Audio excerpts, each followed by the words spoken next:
Morning मेरे प्यारे बच्चों, कैसे हैं आप सब। उम्मीद करती हूँ आप लोग अच्छे होंगे।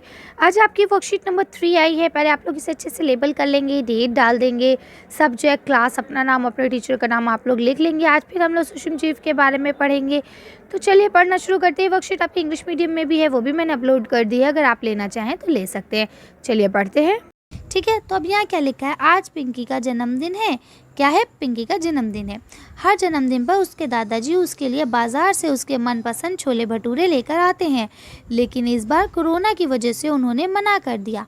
सही किया दादाजी ने। क्यों, आपको पता है कोरोना वायरस बहुत गंदी बीमारी है और अगर हम बाहर का कोई भी सामान खाएंगे तो हम बीमार पड़ सकते हैं। इसलिए उसके दादाजी ने उसको छोले भटूरे बाहर से ला के देने को मना कर दिया। उसकी मम्मी ने पिंकी को सरप्राइज़ देने के लिए छोले भटूरे घर पर ही बनाने की योजना बनाई। भटूरे बनाने के लिए उन्होंने थोड़ा सा मैदा लिया, उसमें थोड़ी सी चीनी, गर्म पानी और 2 चुटकी यीस्ट पाउडर मिलाकर उसे नरम आटे में गूंद कर बर्तन में 2 घंटे के लिए रख दिया।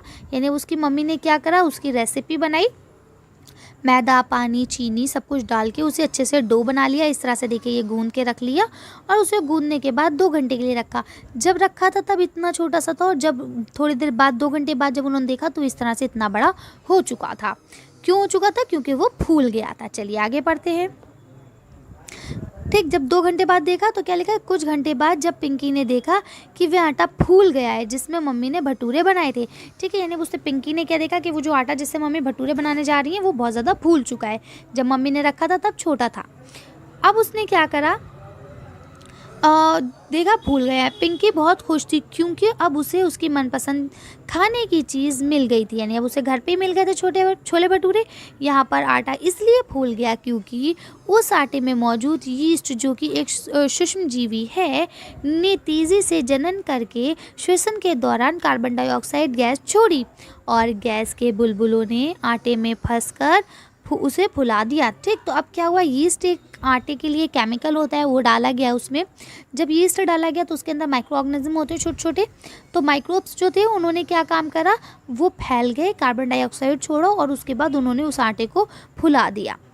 उसकी मम्मी ने बताया कि इसी तरह से ब्रेड, अब इसी से क्या बनता है, ब्रेड, केक, पेस्ट्री भी नरम और स्पंजी बनाई जाती हैं। इसी प्रक्रिया का इस्तेमाल शक्कर से अल्कोहल या एस्टेट जो बनाते हैं ना, इसका बनाने एसिटिक एसिड बनाने के लिए भी किया जाता है।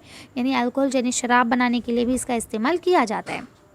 इसके बाद उन्होंने बताया चीनी यानी शक्कर से जो अल्कोहल में परिवर्तित किया जाता है उसे फेर्मेंटेशन या किण्वन कहते हैं।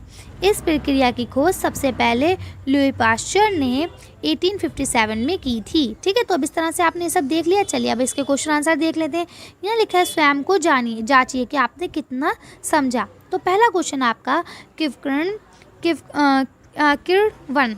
किण्वन प्रक्रिया की परिभाषा लिखिए। इस प्रक्रिया की खोज किसने की थी, बताइए। तो चलिए इसका आंसर देख लेते हैं। अब आप इसका आंसर लिख लेंगे, चीनी के अल्कोहल में परिवर्तन की प्रक्रिया किण्वन या फेर्मेंटेशन कहलाता है। ठीक है, अब इन्होंने पूछा था फेर्मेंटेशन क्या होता है, तो आपने बता दिया कि जो चीनी है उससे जो अल्कोहल बनता है उसको कहते हैं। इसके बाद इन्होंने आपसे पूछा था कि इसकी खोज सबसे पहले किसने की थी, तो आप लिख देंगे लुई पाश्चर ने की थी। और कब की थी लुई पाश्चर ने, तो आप लिख देंगे 1857 में की थी। ठीक है, तो इस तरह से आपका ये पूरा आंसर हो जाएगा, आप लोग लिख लेंगे। चलिए नेक्स्ट देखते हैं। दूसरा क्वेश्चन क्या है आपका, देखिए, किण्वन प्रक्रिया द्वारा प्राप्त किन्हीं 5 खाद्य पदार्थों के नाम लिखें। यानी जिसमें आपका यीस्ट डाल के बनाया जाता है, ऐसे कोई 5 वस्तुएं बताएं जो आप खाते हैं। चलिए इसका आंसर देख लेते हैं।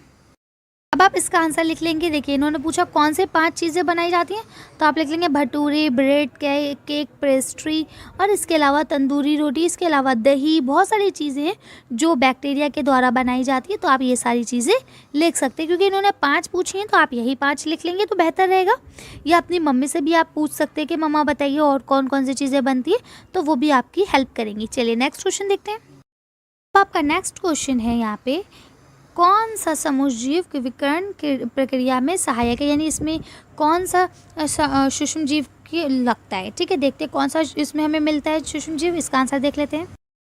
तो लिख देंगे यीस्ट में साइक्रोमैसिस सर्वेसिया समूहजीव किण्वकरण प्रक्रिया में सहायक हैं। ठीक है, यानी कि किण्वकरण जो प्रक्रिया है उसमें कौन से जीव है, कौन सा वो है आपका बैक्टीरिया, तो कौन सा है, सेर्मोस्फियरिया। ठीक है, ये आपके हिंदी में नहीं है, ये आपको ऐसी साइंस की लैंग्वेज में यानी इंग्लिश में ही लिखना पड़ेगा, तो आप लोग इसे लिख लेंगे। चलिए का चौथा क्वेश्चन है, अपने मनपसंद किसी 2 खाने की वस्तुओं के नाम लिखिए जो किण्वन प्रक्रिया के द्वारा बनाई जाती हैं। चलिए इसका आंसर देख लेते हैं।